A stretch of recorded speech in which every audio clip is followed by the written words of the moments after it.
주 하나님 지으신 모든 세계 내 마음속에 그리워볼 때 하늘의 별 울려 퍼지는 내 성 주님의 권능 우주에 찬네.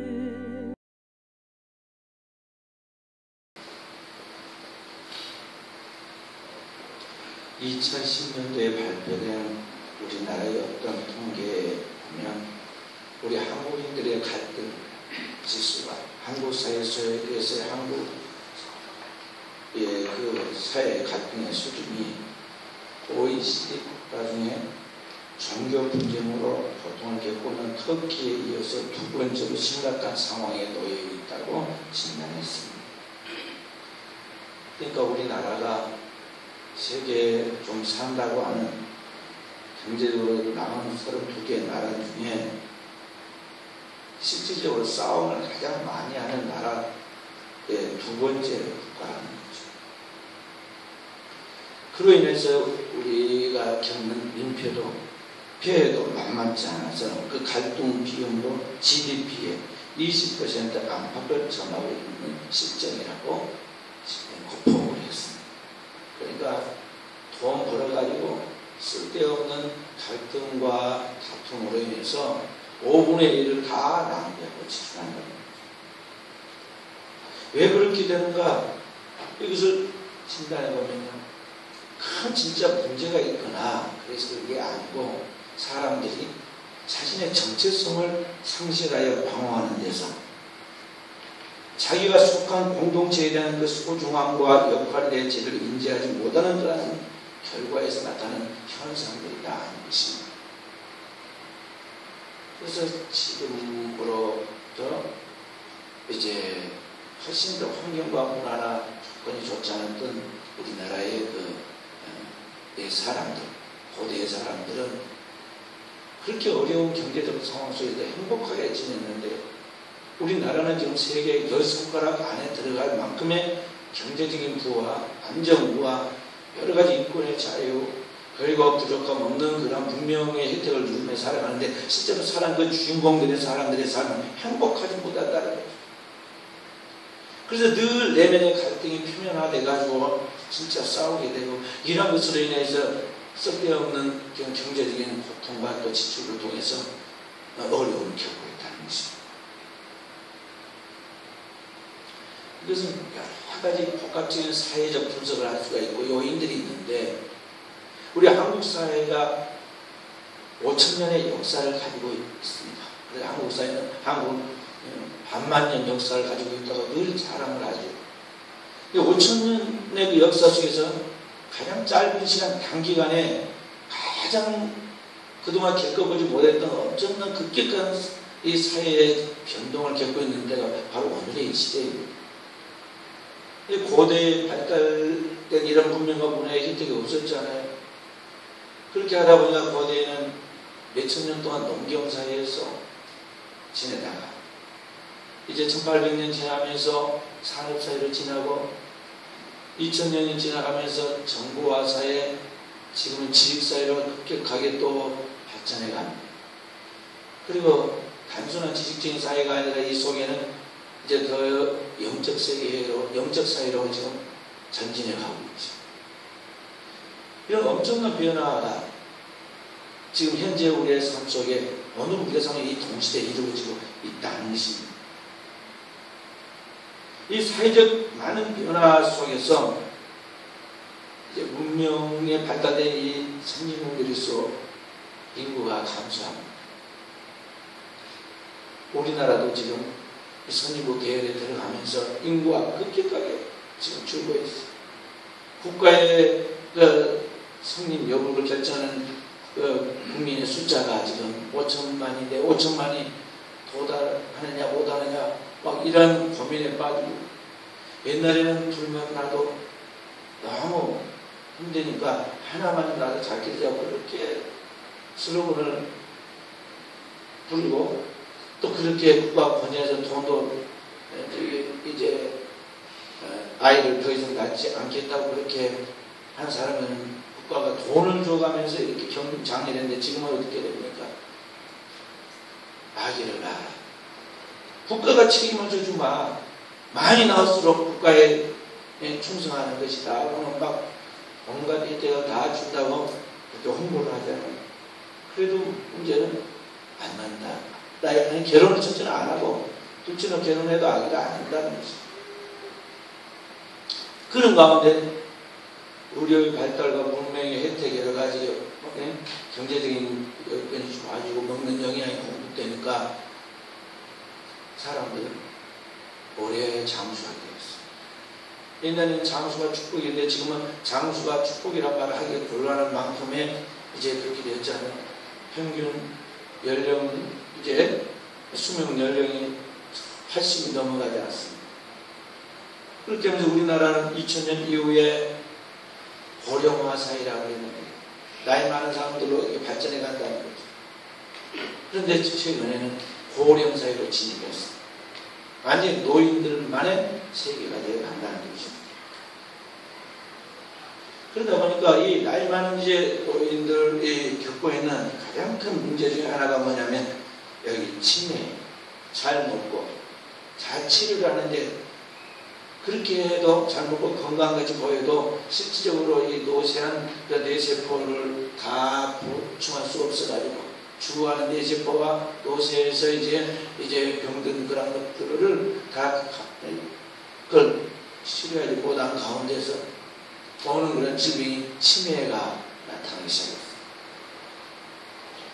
또 우리나라에 지금 노인 질병에 폭발적으로 늘고 있는 그 사회적 문제가 뭐냐면 여기 치매 문제입니다. 이 치매 환자들 때문에 관심을 많이 하지 국가가. 등급을 줄 때도 감기요양기관에 등급을 줄 때도 치매에 문제가 있다고 하면 바로 나옵니다. 진단에. 그리고 치매 노인들이 집을 못 찾거나 또 길거리에 방황하지 않도록 하기 위해서 어디에 있는지 위치 추적을 하는 그런 것도 다 집을 달아주고 신고만 하면 딱 갖다가 이렇게 주죠. 이 치매 환자의 가장 큰 문제가 뭐냐면 자기가 누군지에 대한 자아의 정체성을 잃어버린다는 것입니다. 자기가 누구인지, 내가 지금 어느 집에 누구인지, 그리고 내가 속한 공동체가 어떠한 공동체이고 내가 어디에 속했는지를 파악하는 그런 자신의 존재의 의미를 잃어버린다는 거죠. 사람이 살아있으면서 내가 누구다는 것, 나는 내가 아빠이고 나는 나가 엄마이고 내 자녀가 누구라는 걸 알았을 때 여기에 커뮤니케이션이 오고 가고 인간의 교제 속에서 사는 기쁨과 또 애환이 다 그렇게 공유되는 것인데 문제는 그분이 아빠가 되고 또는 아버지고 또는 어머니가 된다 할지라도 자기가 누구인지 자기 자녀가 누구인지를 알아보지 못하게 될 때 그 사람이 도대체 여기에 있어야 하는 의미가 무엇인지 또 저 사람이 우리의 공동체 속에서 같이 우리가 함께 살아가는 그런 것들의 필요성이 무엇인지에 대한 의미를 잃어버리게 되죠. 있어도 그림자처럼 없는 것처럼 사람들이 취급을 하게 되고 그렇게 될 때 그 사람의 삶은 행복하지 못하죠. 그래서 이 노인들의 주관인 치매, 현대인들의 노인들의 가장 큰 이 사회적 질병인 이 치매 문제는 21세기의 질병이라고까지로 이야기를 합니다. 그런데 문제는 오늘 여기에서 끝난 것이 아니라 더 나아가 오늘 우리 인간들에게서 근본적인 문제인 이 영혼의 문제, 오늘 우리 현대 크리스찬들에게 있어서 큰 문제가 뭐냐면 영적인 치매에 지금 심각한 자리에 도달했다는 것입니다. 현대인들이 오늘 기독교 인구가 세계에서 20억을 넘어섰고 각 교회들이 그냥 나라마다 리더 그룹으로 다 성장해 가서 튼튼한 것처럼 보이는데 실제로 그 교회의 주인공들이고 기독교인 공동체의 주인공들이 오늘 교인들이 자신을 창조하신 아버지가 누구이시며 그로부터 창조된 피조물이 내가 누구인가에 대하여 그리고 하나님께서 우리를 창조신 목적이 무엇이며 내가 그 하나님의 그 부름을 받은 자로 이 세상에 보냄받은 그 의미가 무엇인가에 대한 자신의 정체성을 잃어버린 채 동물처럼 무엇을 먹고 마시면 오늘은 즐길 것인가에 대한 단순한 사고방식을 가지고 자신의 오늘의 안녕과 평안과 자신의 삶에 조금 더 나은 경제적 유익이 무언가면 그냥 앞다투어 거기에 경쟁해서 추구하면서 그것이 마치 축복의 전부인 것 같이 그 위에서 가치관을 결정하고 따라간다는 것이죠. 주께서 우리를 창조하신 그 목적, 하나님께서 우리를 세상에 보내신 그 보냄받은 우리의 삶의 목적, 그 내게 주신 하나님의 사명이 무엇인가를 따라 인간은 사명을 따라 살아가는 존재가 되어야 하는데 그렇지 않다는 것이죠. 그것이 현대인들의 가장 큰 문제인 영적인 이 침해에 지금 오늘 우리가 붙잡혀 있다는 것입니다. 하나님께서 그리스도를 이 땅에 보내시고 그의 피로 구속하여 우리 하나님 자녀 삼아주시고 말씀하시고 내가 너를 구속하였고 내가 너를 지명하여 부른다. 너는 내 것이라. 너는 두려워하지 말아라 하고 말씀하셨지만 오늘 우리는 그 하나님의 말씀과 상관없는 오늘 내 자신의 그런 삶의 고정관념에 딱 붙잡히고 나의 삶의 그런 습관에 붙잡히고 오늘 살아가는 사람들이 그 삶에 거기에 파묻혀서 끌려다니면서 그렇게 해서 시간과 정력을 낭비하다 보니까 어느 날 머리가 휘어지고 어느 날 얼굴에 주름살이 가득해지고 내가 인정하고 싶지 않을 만큼 내가 너무 나이가 많이 먹어가고 있는 티를 내고 싶지 않지만 나에게도 치매의 증세가 지금 현실적으로 육체적으로 와하고 있는 것을 지각할 때가 있어. 하나님의 하나님 대신 God head. 그리고 오늘 내가 누군가에 대한 자신의 정체성 이런 것들에 대한 것이 없기 때문에 오늘 우리는 마치 우주에 떠있는 홀로 살아가는 고아처럼 어떤 문제가 있을 때 금방 두려워서 줄 모르고 불안해합니다. 그리고 그 어떤 문제에 대해서 피해 나갈 어떤 핑계거리를 찾고 그렇게 되어지도록 만든 요인이 자기가 아니라 다른 사람이라고 불평하고 원망을 합니다. 그리고 왜 나를 이렇게 힘들게 어렵게 놔두시는가 진짜 하나님 살아계신다면 하면서 하나님을 의심하고 나갑니다. 마음 깊은 곳에서부터 살아계신 하나님에 대한 절대 신뢰의 그 든든한 믿음이 없다는 것입니다.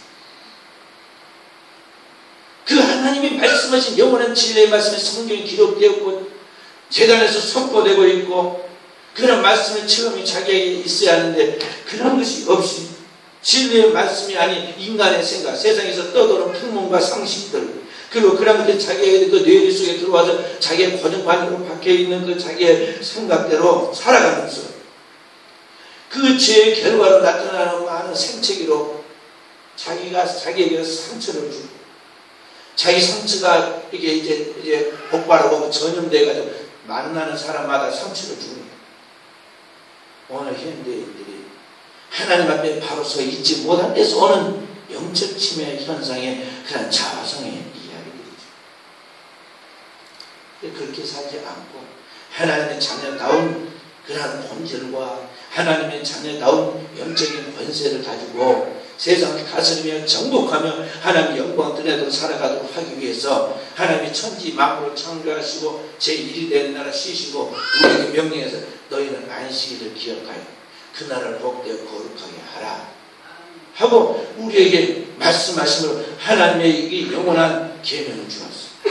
안식일 곧 하나님이 우리와 만나는 그 예배하는 주일을 지키라고 명령하셨다는 것입니다. 그래서 주일날에는 온전히 쉬어야 돼. 딱 쉬면서 그때 나를 창조하신 하나님입니다. 그 하나님 안에서 나를 향한 하나님의 사랑과 그 섭리에 대하여 나는 무엇을 위해 오늘을 살아가고 있는지 그리고 어떻게 앞으로 살아야 하는지 그리고 그러한 것들에 대하여 어떤 믿음의 유산을 자녀들에게 남겨야 할 것인지에 대하여 그런 모든 것들을 묵상하고 기도하면서 병들어 있는 나를 치유받고 그리고 나의 삶에 필요한 영적인 에너지와 힘을 공급받아가지고 앞으로 나아가는 삶을 살아야 한다는 것입니다. 오늘 그에 대한 답을 지금으로부터 4,000년 전 하나님의 선택한 믿음의 조상 아브라함의 가정에 그 후손들의 믿음의 족장들의 이야기에서 우리에게 답을 가르쳐줍니다. 오늘 하나님의 말씀은 우리나라의 역사와 거의 비슷한 역사. 이스라엘 나라 최초의 믿음의 조상의 아브라함 때, 그리고 이삭과 야곱의 아들들의 이야기까지 이 시대를 족장들이라고 하는데, 믿음의 족장들이라고 하는데, 이 족장들의 이야기의 마지막 족장의 이야기예요. 야곱의 12 아들, 12지파가 12족장인데 그 족장 중에 마지막 11번째가 누구냐면 요셉입니다. 요셉과 그 주변에 한 씨에서 태어났던 그 형제들의 이야기에서 지금 그 답을 우리에게 말씀하신다는 것입니다. 요셉은 야곱의 그 12 아들, 믿음의 족장된 야곱의 12 아들 중에 가장 사랑받는 아들이었어요. 부모가 자녀를 사랑할 때는 그냥 편견한 것이 아니라 자녀가 이쁜 짓을 합니다. 자녀가 총명하고 판단력도 빠르고 부모도 공경할 줄 알고 여러 가지 일하는 것이 슬기롭고 그러면 자연히 사랑이 가게 되고 있어요. 그런데 이 12 자녀 중에 요셉이 가장 총명합니다. 근데 총명한데 나중에 문제가 생기죠. 나중에 형제들로부터 배신당하여 죽게 되는 위기가 나옵니다. 우리 지난 교정교육자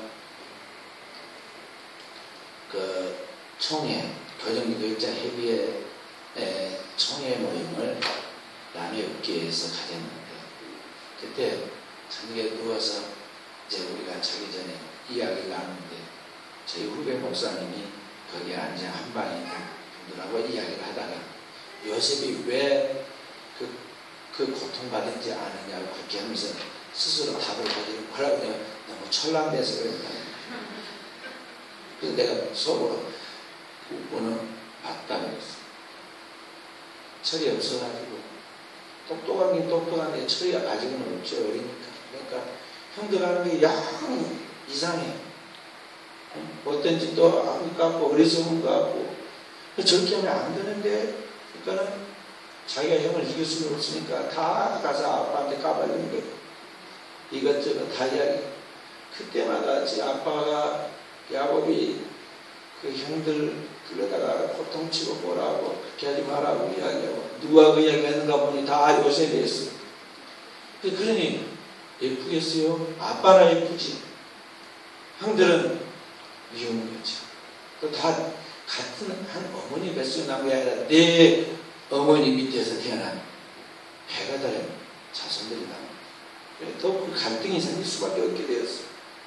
근데 그게 점점점 그 증폭돼가지고 이제 미움이 죽게 하고 싶은 그런 마음까지 나아가게 되죠. 그러니까 미움의 끝이 뭐냐면 살인이에요.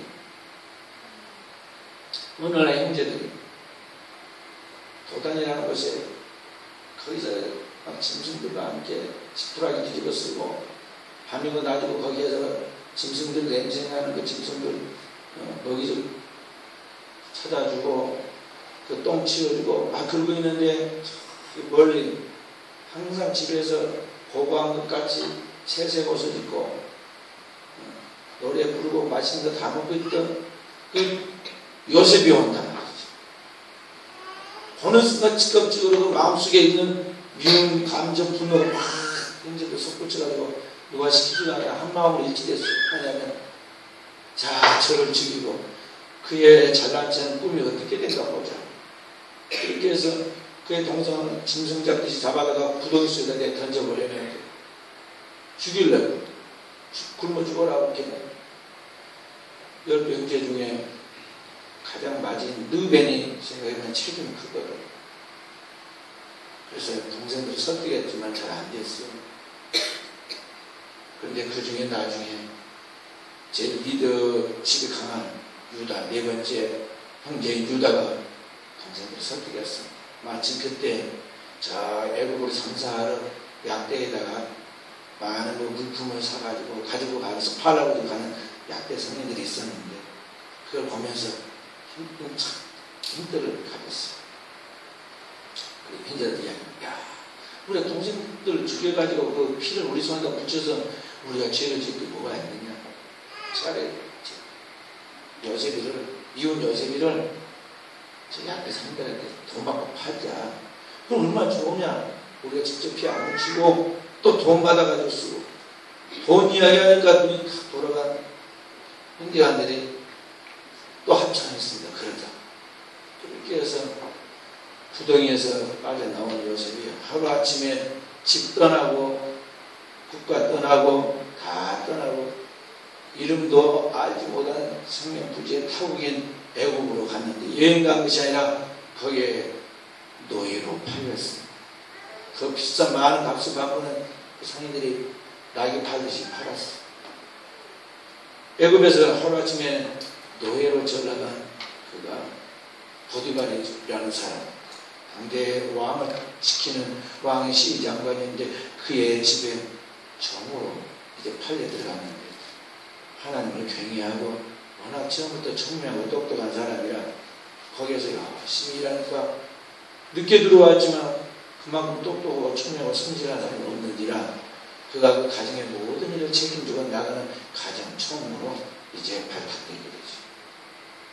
노예 중에서는 그래도 살만한 위치에 지금 되었다고 생각하는데 그의 매력적인 그 장점인 그의 청명함, 그의 똑똑하고 젊음, 그의 잘생긴 외모의 준수함 이런 것들이 그에게 또 시험이 되잖아요.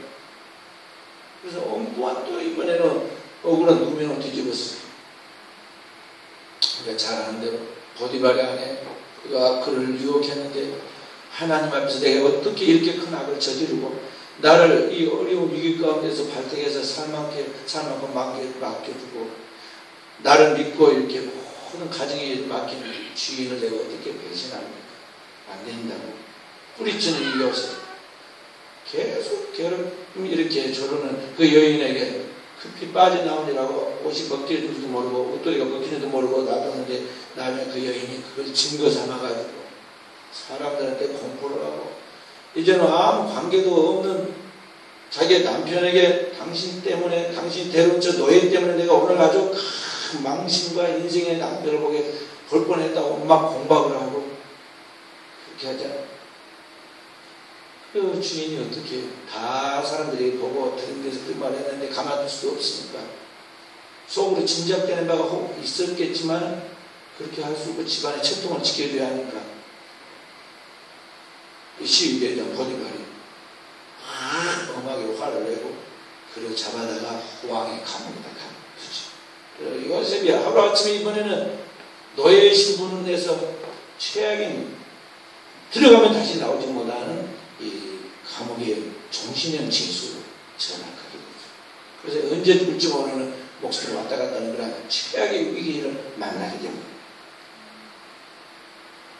자, 사람이 이 정도 떨어지면 어쩔까요? 아무리 믿음이 있고 교회도 다니고 뭐 신앙이 있다 하더라도 도대체 왜 내는 이렇게 일이 이렇게 안 되는가 고민 않겠어요? 요셉도 아직 나이가 그 당시에 어린 나이, 젊은 나이인데 그런 일을 너무 많이 겪었으니까 주인 형제에 비해서 배신하고 죽으라고 그릇도 살던 몸 안 아끼고 충성해줬던 주인집에서 완전히 배신당하고 그래가지고 최악의 상황에서 지금 죽는 야산에 이런 위태한 자리에 들어가 있을 때 얼마나 인생이 참 비참하게 느꼈겠어요. 사람이 그 정도 되면요 막 가거든요. 우리가 사람들 교화시켜가지고 새 사람 만든다고 교도소 보내주면요 교도소에 들어가면 완전히 사람 배려하고 나옵니다. 교도소에서 나오면 이제 완전히 막 가는 게 자포자기하게 돼요. 그래서 첫째 교도소 못 가게 하고 들어가 있는 사람도 살려보려고 애를 쓰는 거예요. 근데 고대의 그 감옥은 지금과 비교할 수 없는 엄청나게 힘든 것인 거예요. 거기에 떨어졌다는 거죠. 성경 보면 거기에서도 요셉이 자세를 부르지 않아요. 얼마나 성실하게 진실하게 최선을 다하는지 감옥을 지키는 감수장이 그를 발탁해가지고 죄수들을 관리하는 또 그 감옥의 총무로 삼았습니다. 그 뭘 말하고 있느냐면 이 요셉이 자신의 인생 속에 자기의 삶 속에서 자신에 대한 정체성을 잃어버리지 않았다는 거죠.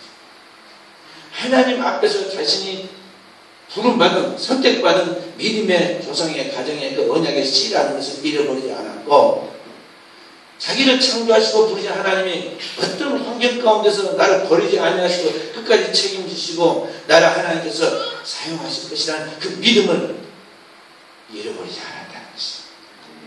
그러니까 정신을 떨어뜨리지 않고 자기의 삶의 자질을 떨어뜨리는 감옥 속에도 자기를 지킨 것입니다.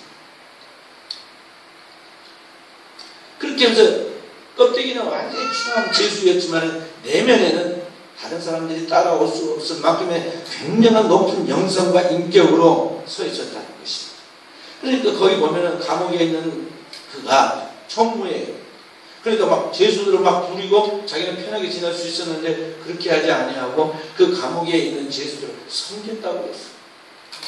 하나님을 경외하고 이웃을 사랑하는 하나님의 말씀의 정신에 따라서 그 죄수들을 섬겼어요.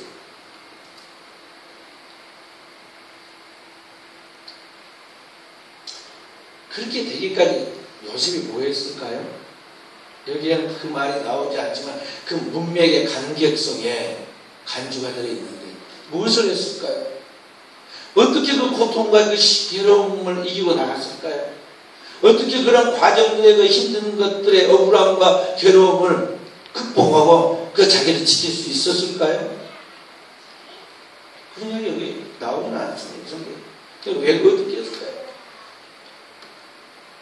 성경은 계속 보면 믿음의 족장들, 조상들, 군상들 똑같이 한 게 있어요. 고통 속에서 기도했다는 거죠.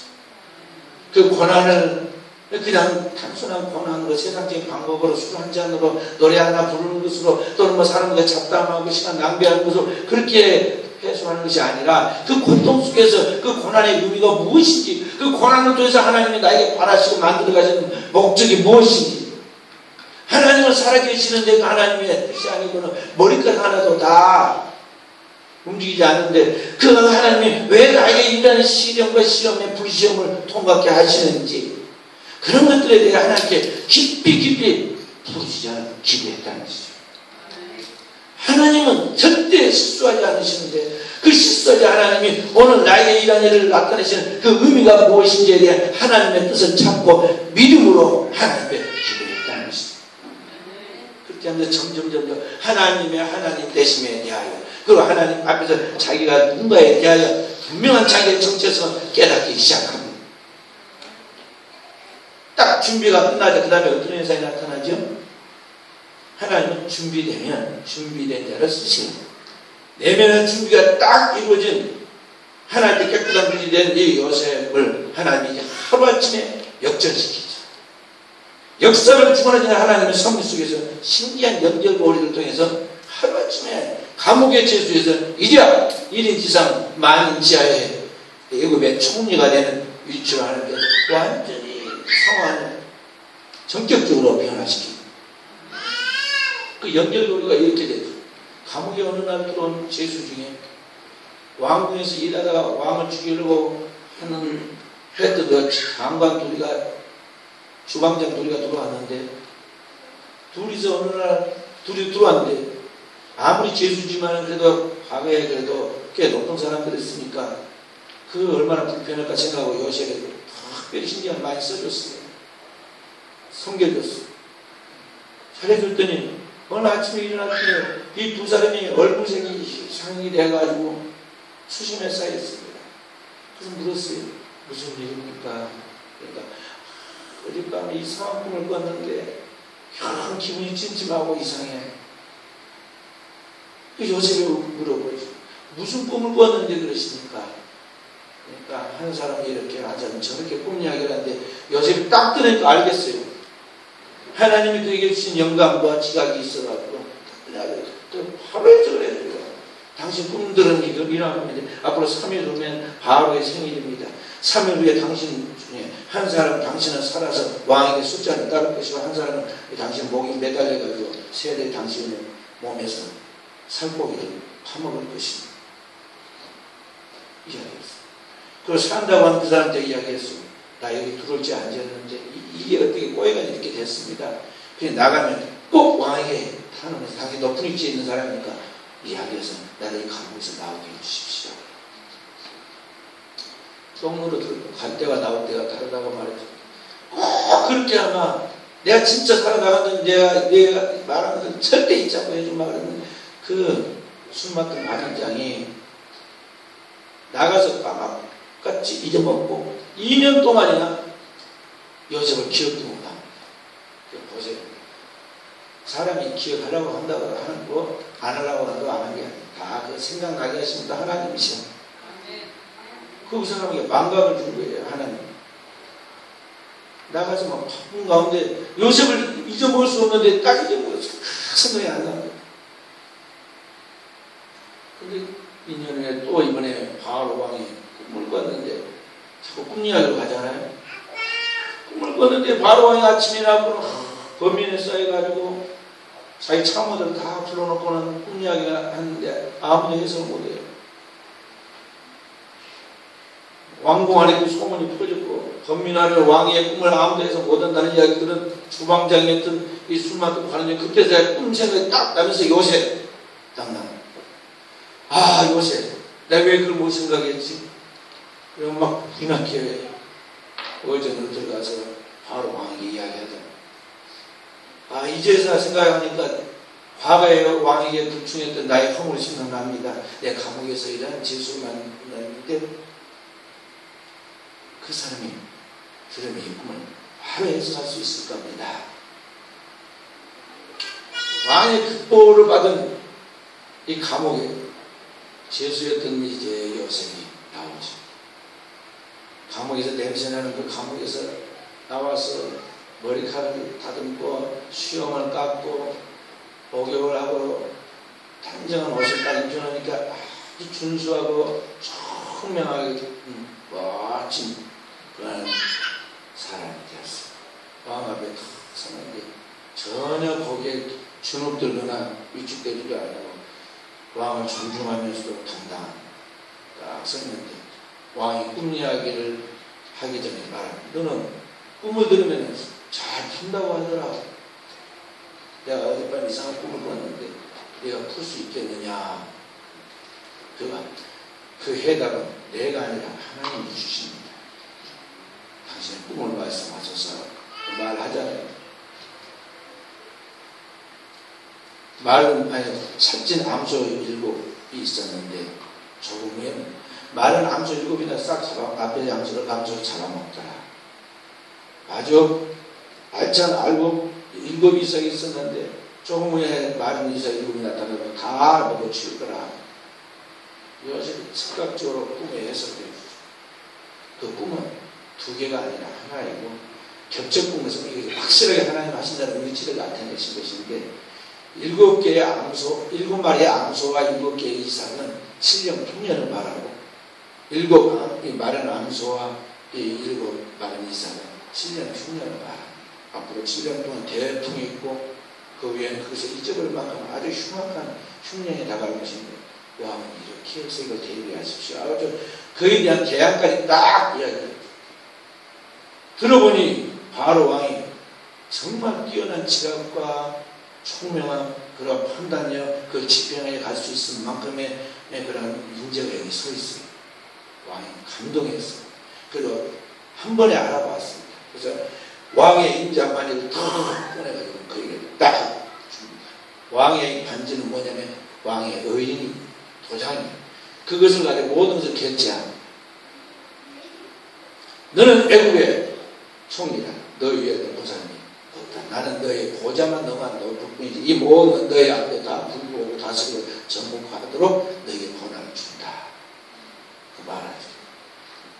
그래서 하루아침에 애굽의 총리가 되고 애굽의 총리는 뭐냐면 당대 세계를 지배하고 있었으니까 세계의 모든 나라를 지배하는 그런 위치에 서 있었다는 거죠. 그러면서 경험한 이 요셉이 무슨 생각을 했을까요?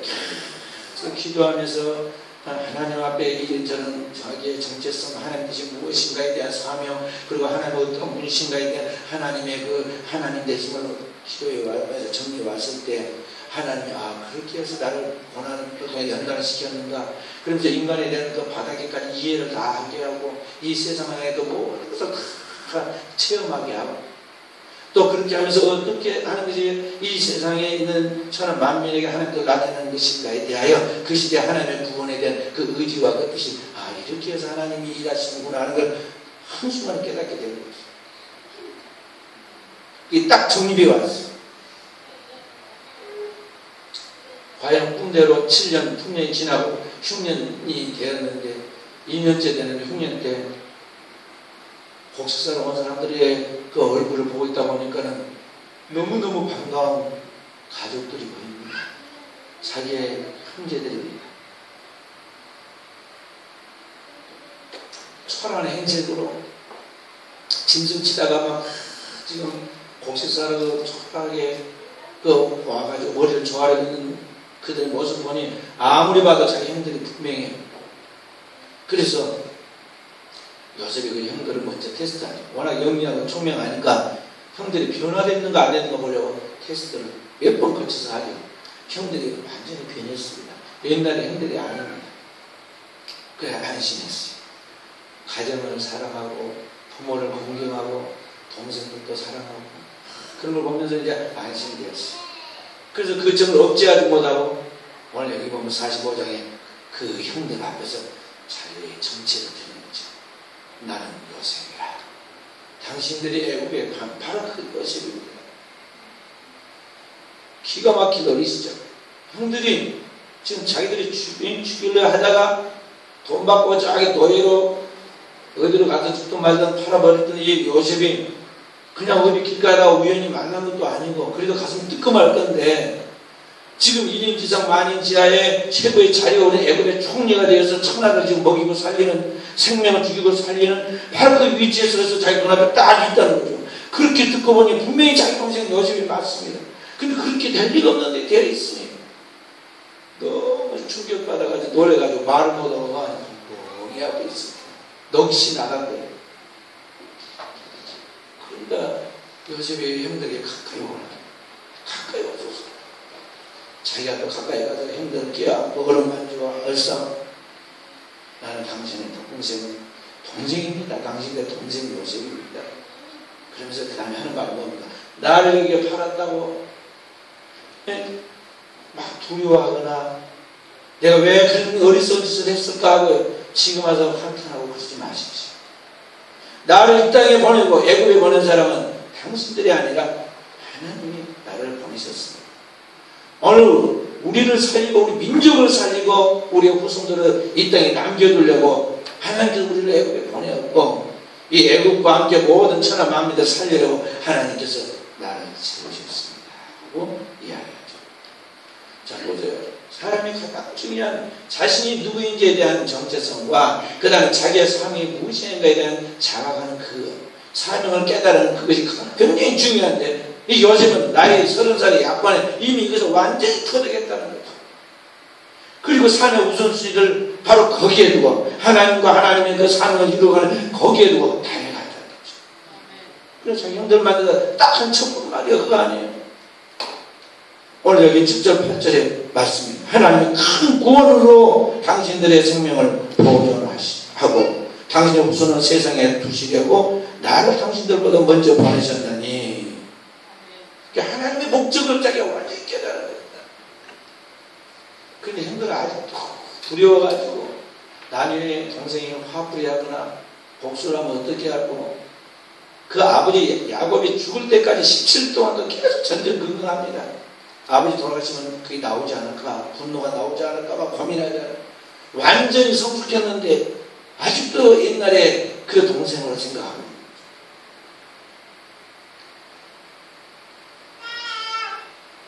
그러니까 이 요셉이 깨달은 게 뭐냐면 요셉과 그 형제들의 이야기를 통해서 하나님 우리에게 지금 알려주신 것이 뭐냐면 인간은 아무리 믿는 믿음의 가정에서 믿음의 경건한 후손들이 할지라도 야곱의 아들들 요셉과 그 형제들이 범한 실수와 허물처럼 다 우리는 죄를 지을 수 있고 너무 많은 허물을 가져서 씻을 수 없는 그런 약점을 가질 수 있다는 것이죠. 그래서 우리는 그 죄 때문에 고통을 받고 그 죄 때문에 이런 하나님이 심판을 하시는가 보다 나는 죄값을 받고 있는가 보다 그렇게 고민할 수도 있는 전체 절명의 위기에 부딪힐 수도 있다는 거예요. 그럼 우리가 더 알아야 할 것은 뭐냐면 요셉과 그의 형제들을 상상할 수 없는 축복을 주잖아요. 곡식 몇 자루 사러 갔다가 그것만 얻어도 좋다고 그렇게 구하고 나가던 형제들이 지금 그대 평생을 보장받고 그 후손들을 보장받고 모든 명예가 모든 게 회복되고 엄청난 상상할 수 없는 축복을 받게 됐잖아요. 그것은 다 누가 예비하시느냐? 하나님이 예비하시겠어요.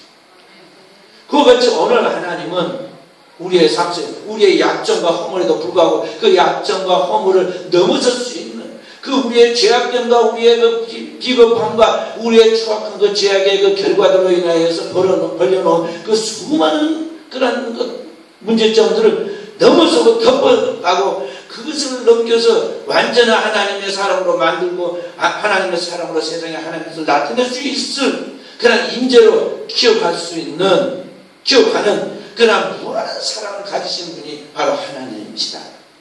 그런 사랑과 그런 긍휼과 그런 능력과 그런 축복으로 우리를 예비해 주시고 우리를 만들어 가시는 분이 바로 하나님이시다 하면서 알아야 한다 하는 것은 오늘 성경이 우리에게 가르쳐주고 있습니다.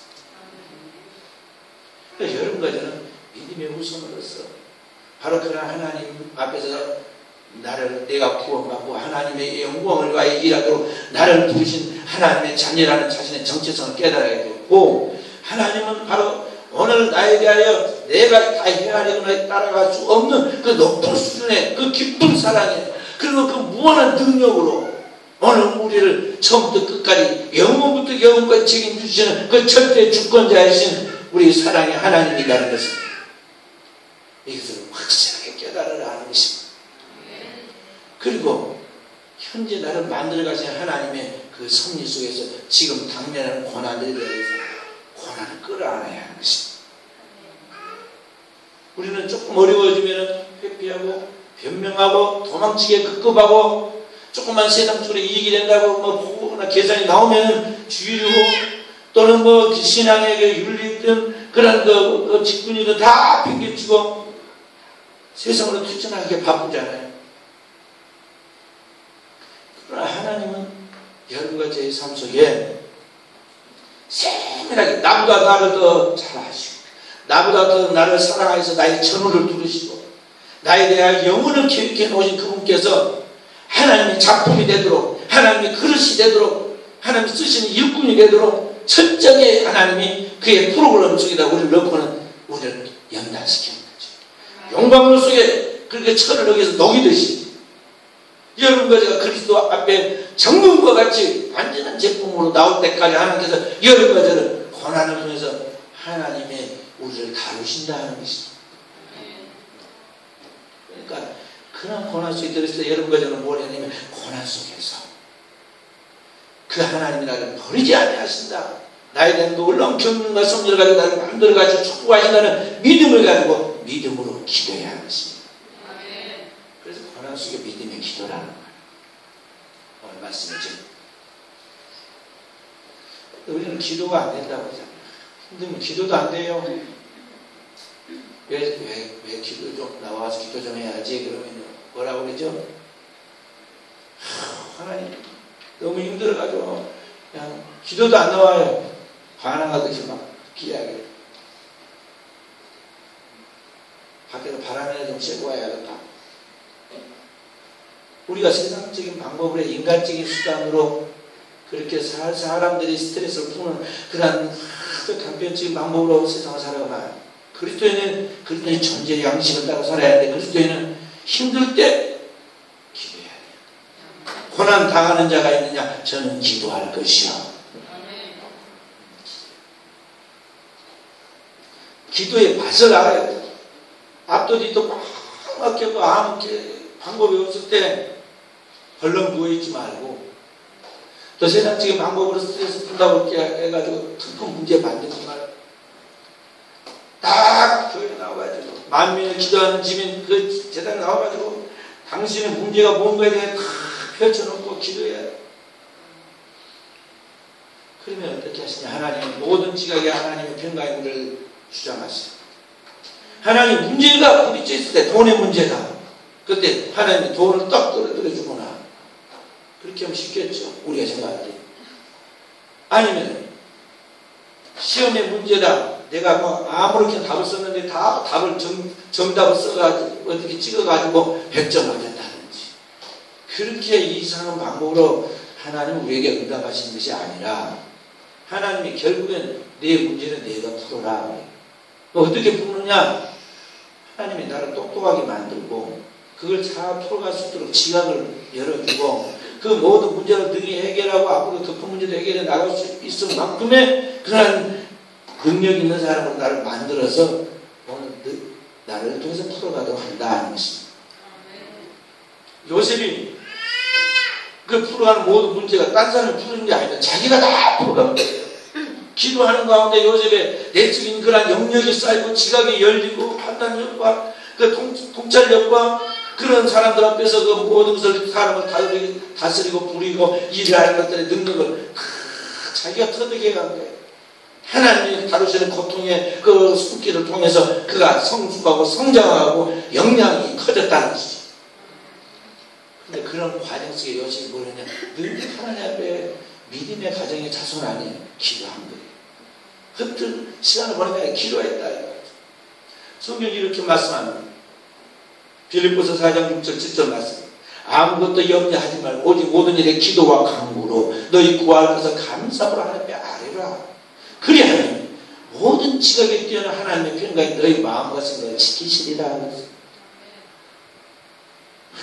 기도하고 나오면 하나님의 평강이 우리 마음과 생각을 지키면서 뛰어난 하나님의 지각이 솔로몬과 같은 지각이 다윗과 같은 믿음이 생긴다는 것입니다.